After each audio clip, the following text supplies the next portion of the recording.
जी बिस्मिल्लाहिर्रहमानिर्रहीम। I hope आप सब लोग ठीक होंगे। और my name is doctor Mohammad Ibrahim. Today the topic of discussion is orthogonal matrix. A square matrix A over R for which A का transpose is equal to A का inverse और ए का transpose is equal to A का transpose ए। मतलब ए को ए के transpose से multiply करें या ए के ट्रांसपोज को ए के साथ मल्टीप्लाई करें, किसके लिए? जब हमारे पास उस मैट्रिक्स का हम ट्रांसपोज लें तो वो उसके इन्वर्स के इक्वल का रोल प्ले कर रहा हो। तो इस तरह का जो हमारे पास स्क्वायर मैट्रिक्स होगा, आप ए को ए के ट्रांसपोज से मल्टीप्लाई करवा दें या ए के ट्रांसपोज को ए से मल्टीप्लाई करवा दें, तो इसका आंसर हमारे पास क्या आएगा? आइडेंटिटी मैट्रिक्स आएगा। अगर इस तरह का हमारे पास कोई मैट्रिक्स होल्ड करता है तो उसको हम बोलेंगे कि वो मैट्रिक्स हमारे पास क्या है? ऑर्थोगोनल है। बेसिकली क्या है कि यहाँ पे जो उसका ट्रांसपोज होगा, बेसिकली वो उस मैट्रिक्स का इन्वर्स का रोल प्ले कर रहा होगा। तो बेसिकली यहाँ पे हमने ये जो ट्रांसपोज लिखा है, इसका मतलब है कि ए का ट्रांसपोज ए के इन्वर्स के इक्वल था। तो आप ए का ट्रांसपोज लिख लें या ए का इन्वर्स लिख लें, उसका आंसर हमारे पास क्या आना है? आइडेंटिटी मैट्रिक्स आना है। चाहे आप ए को पहले रखें और ए ट्रांसपोज को बाद में लिख दें, या ए ट्रांसपोज पहले रखें ए को मल्टीप्लाई करवाएं उसके साथ, तो इस दोनों का आंसर हमारे पास क्या आना है? आइडेंटिटी मैट्रिक्स आता है। कब? जब हमारे पास ए का ट्रांसपोज हम लें तो वो ए के इन्वर्स के इक्वल आए। तो इस तरह का जो मैट्रिक्स होता है वो हमारे पास क्या होता है? ऑर्थोगोनल मैट्रिक्स होता है। अब यहाँ पे इसकी कुछ प्रॉपर्टीज़ हैं वो हम देख लेते हैं। पहली प्रॉपर्टीज़ की ये है कि अगर हमारे पास प्रॉपर्टीज़ की ये हैं, if A is orthogonal then, अगर हमारे पास ए ऑर्थोगोनल है तो इसके अंदर ये कुछ प्रॉपर्टीज़ जो हैं ये होल्ड करवाई जाएंगी। पहले नंबर पे ये है कि इसकी the rose of A form an orthonormal set. जो हमारे पास मैट्रिक्स ए की रोज़ होंगी वो ऑर्थोनॉर्मल सेट का रोल प्ले कर रही होंगी। और इसी तरह the columns of A form an orthonormal set, कि हमारे पास जो ए के कॉलम होंगे वो भी ऑर्थोनॉर्मल्स का सेट रोल प्ले कर रहे हैं। इसका मतलब क्या होगा कि हम कोई दो रोज़ ले लेंगे या दो कॉलम ले लेंगे, अगर वो डिस्टिंक्ट होंगे, मतलब पहली रो और दूसरा कॉलम लेंगे, उनका इनर प्रोडक्ट लेंगे तो उसका आंसर 0 के इक्वल आएगा। और इसी तरह अगर हम सेम रो का सेम रो का उसी के साथ इनर प्रोडक्ट लेंगे तो उसका आंसर हमारे पास क्या आएगा? 1 आएगा। और अगर डिफरेंट रो के साथ उसका इनर प्रोडक्ट लेंगे तो वो हमारे पास क्या आएगा? 0 आएगा। तो इसके लिए हम एक एग्जांपल जो है उसको लेके चलते हैं ताकि हम इसको अच्छे तरीके से समझ सकें। तो एग्जांपल है हमारे पास, शो डैट, या चेक कर लें, चेक ए इज़ ऑर्थोगोनल। हमने चेक करना है कि हमारे पास जो ए मैट्रिक्स है वो ऑर्थोगोनल मैट्रिक्स है, जबकि ए हमारे पास ये दिया हुआ है। ठीक है, यहाँ पे आ गया cos थीटा, यहाँ पे हमारे पास आ गया माइनस साइन थीटा, ये हमारे पास 0 आ गया, यहाँ पे 0 1, और दूसरी इसकी जो है वो है साइन थीटा, यहाँ पे हमारे पास है cos थीटा, और यहाँ पे 0,0। अब हमने चेक करना है कि ए ऑर्थोगोनल है या नहीं है। तो हमने बेसिकली क्या करना है कि हमें पता है कि अगर हम ए का ट्रांसपोज लेंगे तो वो उसके इन्वर्स के इक्वल आएगा। तो हम इसका ट्रांसपोज ले लेते हैं, ए का ट्रांसपोज लेते हैं, वो हमारे पास क्या बनेगा? रो को कॉलम में कर देते हैं, cos theta minus sine theta 0, यहाँ पे साइन थीटा आ जाएगा, यहाँ पे cos थीटा आ जाएगा, ये 0 आ जाएगा, और ये हमारे पास 0 0 और 1 आ जाएगा। उसके साथ हमने ये चेक करना है कि ए का ए के ट्रांसपोज लेंगे तो उसका आंसर हमारे पास क्या आना चाहिए? आइडेंटिटी मैट्रिक्स आना चाहिए। तो हम ए का ए के साथ ट्रांसपोज लेते हैं और चेक करते हैं कि क्या इसका आंसर हमारे पास आइडेंटिटी बनता है या नहीं बनता। तो ये हमारे पास आएगा cos theta minus sine theta 0, sign theta cos theta 0 0 0, और यहाँ पे 1 आ गया।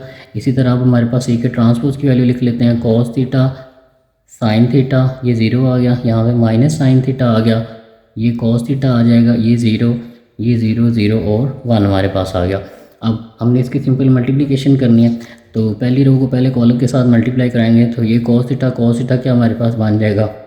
cos स्क्वायर थीटा, ये माइनस माइनस प्लस हो जाएगा, ये साइन स्क्वायर थीटा आ जाएगा। इसको इससे करवाएंगे तो वो 0 हो जाएगा, वो हम नहीं लिख रहे। जब पहली रो को दूसरे कॉलम के साथ करवाएंगे तो ये बनेगा sign theta cos theta minus sine theta cos theta, तो उसके साथ कैंसिल होकर 0 बना जाएगा, और तीसरी एंट्री हमारे पास डायरेक्ट 0 है। इसी तरह जब आप इस सारे को इससे मल्टीप्लाई करेंगे, cos को 0 से करवाएंगे 0, माइनस साइन को इससे करवाएंगे वो भी 0, इसको इससे करवाएंगे वो भी हमारे पास 0 आ जाएगा। जब इसकी बारी आएगी दूसरी रो को पहले कॉलम से करवाएंगे तो ये साइन थीटा cos थीटा बनेगा, और उसके साथ minus sine theta cos theta, उसको 0 का आ जाएगा, और दूसरी एंट्री यहाँ पे हमारे पास 0 आ जाएगी।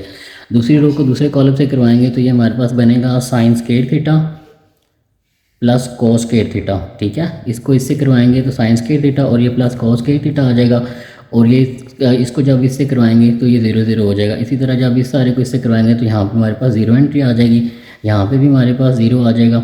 जब इस रो को तीसरी रो पहले कॉलम से करवाएंगे ये 0, तीसरी रो को दूसरे कॉलम से करवाएंगे क्योंकि ये एंट्री 0 है हमारे पास, इसके साथ 0, ये इसके साथ 0, 1 इसके साथ 0, और आखिर में हमारे पास जब इसको इससे करवाएंगे तो पहली तो एंट्री 0 आ जाएंगी और आखिरी हमारे पास क्या आ जाएगी, 1 आ जाएगी। तो यहाँ से हमें पता है कि cos के थीटा प्लस sin के थीटा 1 के इक्वल होता है, ये 0 0 आ जाएगा, इसकी जगह पे हमारे पास 1 आ जाएगा, ये 0 0 और 1 आ जाएगा, और ये हमारे पास किसके इक्वल आ गया, आइडेंटिटी मैट्रिक्स के इक्वल आ गया। तो हमने ये चेक करना था कि ए हमारे पास जो है ऑर्थोगोनल है या नहीं है।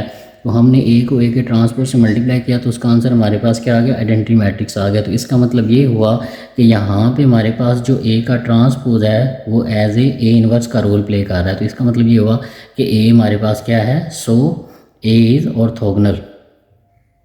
अब हम इसकी प्रॉपर्टी भी देख लेते हैं कि अगर हमारे पास ए ऑर्थोगोनल है तो इसकी रोज़ चाहे ले लें चाहे इसके कॉलम्स ले लें, वो हमारे पास ऑर्थो नॉर्मल सेट बना रहे होंगे। तो इसका मतलब ये हुआ कि अगर कोई एक रो का उसी के साथ इनर प्रोडक्ट ले लेंगे तो उसका आंसर हमारे पास क्या आएगा, 1 हमेशा आएगा। तो हम रो चेक कर लेते हैं, तो हम रो वन के साथ इनर प्रोडक्ट लेते हैं। तो बेसिकली वो क्या होता है, डॉट प्रोडक्ट होता है।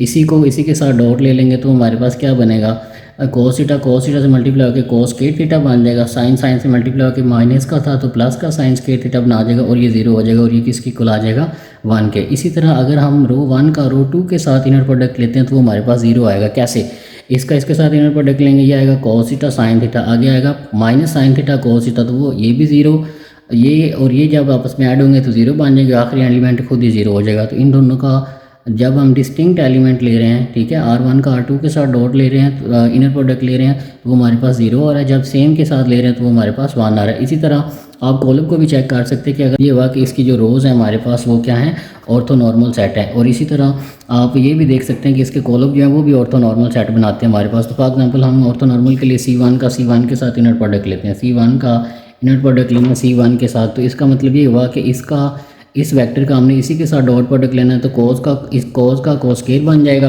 ये हमारे पास आएगा cos स्क्वायर थीटा, प्लस इसका साइन के साथ ही आएगा, ये आएगा साइन स्क्वायर थीटा, और प्लस 0 हो जाएगा, ये हमारे पास किसके इक्वल आ जाएगा, 1 के साथ। तो C1 के साथ इनर प्रोडक्ट लिया वो हमारे पास 1 आया। इसी तरह आप देखेंगे कि C1 का जब आप C2 के साथ इनर प्रोडक्ट लेते हैं तो उसका आंसर हमारे पास 0 होगा। इसको इसके साथ सॉल्व कराएंगे तो ये हमारे पास minus sine theta cos theta आ जाएगा, फिर इसको इससे मल्टीप्लाई कराएंगे तो ये प्लस का साइन थीटा cos थीटा आ जाएगा, साइन थीटा cos थीटा आ जाएगा, और इसको इससे करवाएंगे तो हमारे पास क्या आएगा, 0, और ये हमारे पास माइनस का, ये प्लस का, ये हमारे पास क्या बना देगा, 0। तो आपने देखा कि कोई दो कॉलम सेम लेते तो उसका आंसर 1 आ रहा है, और कॉलम अगर डिस्टिंक्ट ले रहे हैं, डिफरेंट ले रहे हैं, उनका इनर प्रोडक्ट ले रहे हैं तो वो हमारे पास क्या आ रहा है, 0 आ रहा है। तो इसका मतलब ये हुआ कि इसकी जो कॉलम्स है वो हमारे पास क्या है, ऑर्थोनॉर्मल है। तो हमने एक मैट्रिक्स लिया जिसके अंदर हमने ये चेक किया कि हम उसको ऑर्थोगोनल कैसे प्रूव कर सकते हैं कि अगर ये ऑर्थोगोनल है तो जिसका ट्रांसपोज किसके साथ मल्टीप्लाई होगा तो उसका आंसर हमारे पास आइडेंटिटी आएगा, तो इसका मतलब ये ऑर्थोगोनल हो गया। और अगर ये ए का ट्रांसपोज ए के साथ हमने लिया, उसका आंसर आइडेंटिटी है, तो इसका मतलब ये हुआ कि ये transpose as A inverse role play कर रहा था, ठीक है। तो यहाँ से ये साबित होगा कि ए हमारे पास क्या है, ऑर्थोगोनल मैट्रिक्स है। अब अगर कोई मैट्रिक्स ऑर्थोगोनल होगा तो उसकी रोज़ जो है वो ऑर्थोनॉर्मल सिस्टम बनाती है, कि हमने चेक कर लिया, और इसी तरह उसके जो कॉलम होते हैं वो भी हमारे पास क्या बनाते हैं, ऑर्थोनॉर्मल सिस्टम बनाते हैं। आई होप सो आपको इसकी समझ आई होगी। तो अपना बहुत सारा ख्याल रखिएगा और हमारे चैनल को सब्सक्राइब करिएगा अगर आप न्यू मेंबर हैं। Thank you very much.